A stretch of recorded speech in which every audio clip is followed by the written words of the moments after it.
thought Project 2025 was scary, but you haven't heard about Project Esther yet, have you? While we've all been distracted worrying about Project 2025 and looking at statistics to see how much of it has actually come to fruition at this point, back in October of 2024, the Heritage Foundation submitted Project Esther, and I'm telling you, it's 1,000 times worse than Project 2025 could ever dream of. Project 2025 is just the beginning of this manifesto. And making a comparison, The Handmaid's Tale, that was the first book.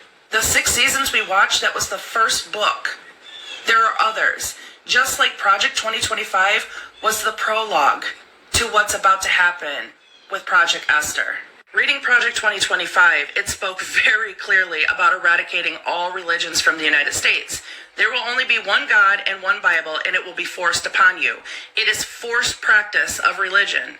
You will not be allowed to speak of any other God. You will not be allowed to read any material outside of that Bible. And if you try to practice anything outside of what you are forced to practice, they will imprison you and put you to death. Project Esther also speaks about surveillance. They want us having something inside of our bodies that is implanted, where the government knows our whereabouts, knows our medical history, our heart rate, our sugar, everything on a 24/7 basis. It talks about suppression, ladies. It talks about the fact that we are no longer considered people. We are the property of our husbands, meaning we no longer can drive, vote, have a bank account, go grocery shopping, wear what we want, have our hair the style that we want it. We are forced to be the property of our husbands. And women, it speaks about sterilization. It speaks about when women are born, when girls are born, being immediately sterilized after birth. And when you become of age to have a baby, they will grow said baby in a lab and implant it in you so that they can have the white male child that they want for this Project Esther to come to fruition. According to Project Esther, there is no more LGBTQI+. It's gone. It's eradicated because there are no more lesbian and gay people in the United States. That's right. If you're male and you're gay, you have an opportunity to become straight. And if you choose not to become straight, then you will be put to death immediately. And women, they don't really give a fuck if you're a lesbian or not because you still have a working womb. So you'll be forced to marry a man anyway, and oh well, just deal with it. Project Esther isn't just a legislative plan. It's a theological plan as well, with roots in dominionism. And if you don't know what that means, it means having control over all living things, human beings, plants, animals. It means that as a man, you control everything like a god.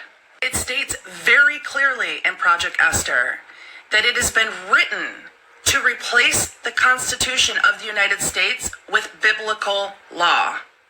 That is the whole purpose of Project Esther. Criminalization of abortion with death penalty being the reward will be a national thing for all of us. It won't matter state by state anymore what your governor and your senators say.